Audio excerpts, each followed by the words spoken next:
Alright, in this video, this is going to be the second video on the notes for assignment 36, which is a review of solving various types of equations. The previous video we looked at solving linear equations. Here we're going to be looking at solving quadratics. So we'll be looking at solving two equations by factoring, solving an equation, quadratic equation with the quadratic formula, and then also solving an quadratic equation using the square root method. In the third part, we'll look at a higher ordered polynomial, a rational function, and two radical equations. Maybe just one. We'll see when we get there. So here we're going to be looking at solving quadratic equations. So the first one we're going to look at is 20x squared minus 3x minus 9 is equal to 0. And we're going to solve this by factoring. And I'm going to show the method that I typically teach. If you know another method for factoring that works for you, you can use that method. So if you like a method like guess and check or divide and slide, you're comfortable using that, you're doing it correctly, then go ahead and use that method. And even if you're my student, if you have a different method of factoring that works correctly, you're getting the correct factorization, then you can use it. So I'm going to use the diamond method. And the diamond method, we're going to take the quadratic coefficient, the 20, and multiply that by the constant, negative 9, which is going to be negative 180. And then we're going to take our linear coefficient, which is going to be negative 3. There's other ways of organizing this. This is just organized guess and check. So we're looking for two numbers that multiply together to be negative 180 and add to negative 3. So I guess we don't really need the negative 180 there, but we can leave it there if you want to. So we're going to look at the factors of 180, and then we just got to mess with the plus and minus signs here. All right, so it's going to be 1 times 180, 2 times 90, 3 times 60. And literally one way you can do this is type in 180 in your calculator, divided by 2, divided by 3, divided by 4, divided by 5, divided by 6, divided by 7. You're going to get a messy decimal, so you won't accept that.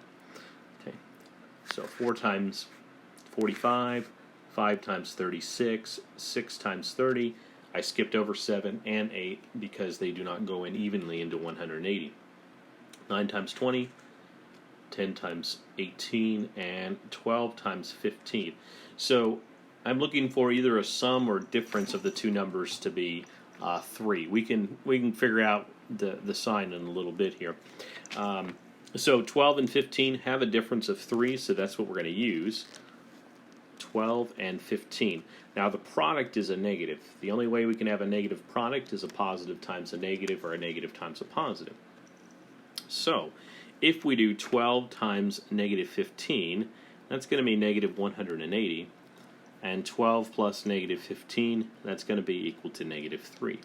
So the whole point of the diamond is to split up the linear coefficient into two terms. So then your trinomial will become 4 terms, and then you can do factor by grouping. Factor by grouping is what you use when you have 4 terms. So this is 20x squared plus 12x minus 15x. So the diamond factors I have are 12 and negative 15. It doesn't matter if I do 12 first and then negative 15 or negative 15 and 12. You'll end up getting the same factorization. Okay. All right, so 12x minus 15x is negative 3x. We haven't changed the problem. Okay, and then minus 9 is equal to 0. Okay, so 20x squared plus 12x, they have a greatest common factor of a 4 and an x. We'll factor a 4x out. So 4x times 5x is 20x squared. 4x times 3 is 12x. Now you see the minus sign there? Whatever that sign is there, that's what you're going to bring down. So we're going to bring down a minus. The 15x and the 9, they have a 3 in common. So negative 3 times positive 5x will be negative 15x. And negative 3 times positive 3 will be equal to negative 9, and that's equal to 0. Okay. Now if you've had Karen Skinner for a math class in the past, she called this the hallelujah moment, because notice that you have 5x plus 3 and 5x plus 3, so that's your hallelujah moment. Those match. So we have 5x plus 3. When we factor that out, what we have left is 4x minus 3, and that's equal to 0. Okay, now we're going to use the zero product property, so we're going to set each factor equal to 0. So 5x plus 3 is equal to 0, or 4x minus 3 is equal to 0. I'm going to solve both of these linear equations. So the first one, we're going to subtract 3 from both sides of the equation. So 5x is equal to negative 3. Then we're going to divide both sides by 5. So x is equal to negative 3/5. The other equation, we're going to add 3 to both sides of the equation. So the second equation, we're going to add 3 to both sides of the equation. And we have 4x is equal to 3. And then we're going to divide both sides by 4. And we have the other solution of x is equal to 3/4. Okay, and that is solving by factoring. We're going to look at another example of solving by factoring. We'll do a quadratic formula problem and then a square root method. So hang in there, we got a few more to go. So number 6, we're going to look at 3x plus 5 times x plus 3, and that's going to be equal to 7. What we're going to do is we're going to FOIL. So we're going to do the first times the first. 3x times x is 3x squared. And then the O for outer, so we're going to do the 3x times the 3, which is going to give us a 9x. And then we're going to do the inner. The 5 times the x will give us a 5x. And then we're going to get the last, the 5 times the 3, which is going to be 15. And that's equal to 7.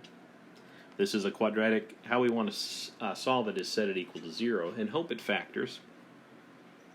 So we're going to combine our like terms. We have 3x squared plus 14x plus 15 is equal to 7. We're going to subtract 7 from both sides to set it equal to 0. So we have 3x squared plus 14x plus 15. Sorry, not 15 anymore. 15 minus 7 will be 8, and that's equal to 0. And we're going to do the AC method. So take your quadratic coefficient of 3 times the constant of 8. So 3 times 8 is 24. Your linear coefficient is 14. So we're looking for two factors of 24 that add up to 14. So 24 is 1 times 24, 2 times 12, 3 times 8, and 4 times 6. 12 times 2 is 24, and 12 plus 2 is 14.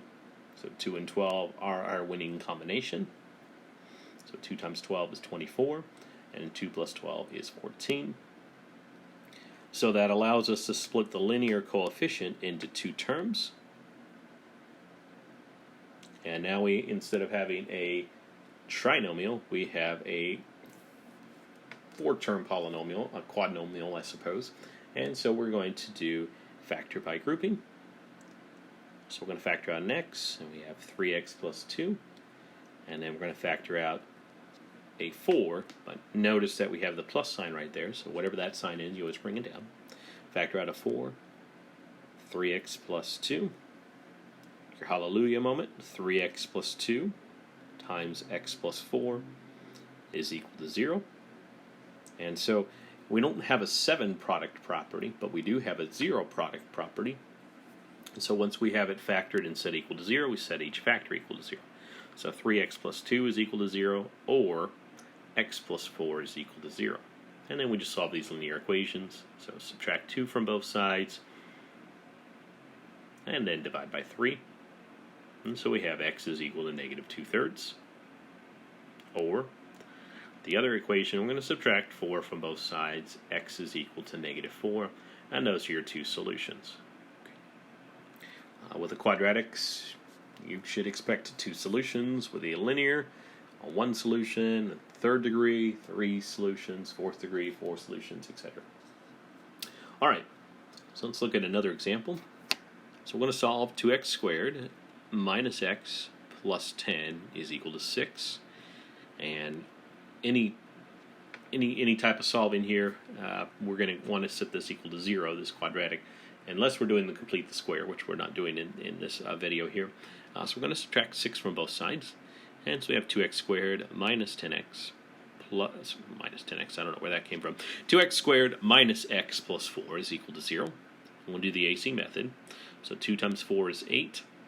And the linear coefficient is negative 1. So we're looking for factors of 8 that add up to minus 1. So 1 times 8, 2 times 4. None of those have a sum or difference of minus 1, so we can't factor this. And so we're going to use the quadratic formula. So a standard quadratic equation will be ax squared plus bx plus c, and that's going to be equal to 0.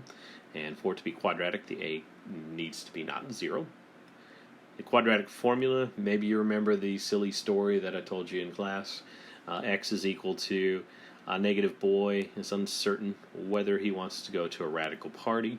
Because he's a square, he misses out on 4 awesome chicks. And the party's all over at 2 a.m., but no m in the formula. If you don't remember your quadratic formula, it's a good habit. Every time you use it, just rewrite that quadratic formula. Helps it stick in your brain. Okay, so we're going to go ahead and use the quadratic formula on this. So our a is 2, our b is negative 1, and our c is 4. So x is equal to negative b, so negative, negative 1. So be careful, there's a negative sign that comes with the formula. Plus or minus, square root. You need to put parentheses around the negative 1. The negative 1 is being squared. B squared, so b is negative 1, so the whole thing needs to be squared. Minus 4 times a, which is 2, times c, which is 4. All over 2a, which is 2 times a, which is 2. So you got the double negative, those will absorb. So 1 plus or minus. Negative 1 squared is 1. 4 times 2 is 16. Sorry, it's not 16. 4 times 2 is 8. Times 4 is 32. And all over 4. So 1 plus or minus the square root of 1 minus 32 over 4. It's going to be 1 plus or minus the square root of negative 31 over 4. This is going to be 1 plus or minus negative 1 times 31 over 4. And we're going to recall from earlier in the semester that the square root of negative 1 was I. Okay? So this 1 plus or minus the square root of negative 1 times 31, if you wanted to, you could say this is 1 plus or minus the square root of negative 1 times the square root of 31 over 4, and that's using the property of radicals here. So this is going to be 1 plus or minus the square root of negative 1 becomes I. 31 is a prime number, so there's nothing to do there. We just leave it alone. All over 4.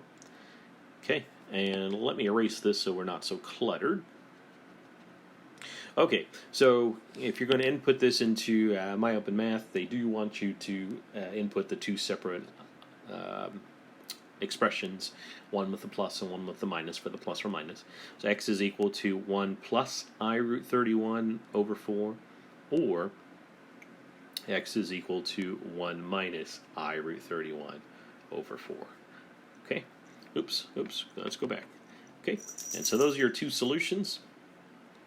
There are 2 complex conjugates. All right, we have one more example. It's going to be a short one. It's the square root method. You can also probably solve this one by factoring or quadratic formula, but if I'm given a choice here, I'd want to solve this by the square root method. So we're going to solve x plus 1 quantity squared equals 64 using the square root method.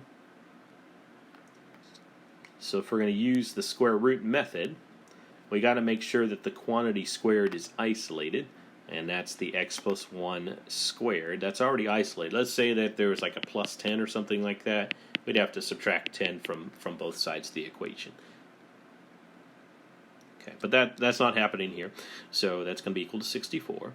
Then we're going to take the square root, and that's in the act of solving. Whenever you take the square root in the act of solving, you're going to get a plus or minus. Don't forget your plus or minus. So x plus 1 is equal to plus and minus 8. You need to split that up. It's not going to be plus and minus 7. You got to split it up. X plus 1 is equal to 8, or x plus 1 is equal to negative 8. And we'll subtract 1 from both sides. X is equal to 7, or subtract 1, x is equal to negative 9.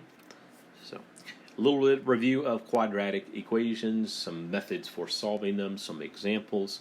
I hope you found this helpful, and please stick around for the last video, and that's going to be covering a couple of other types of equations. So we'll see you on the next video.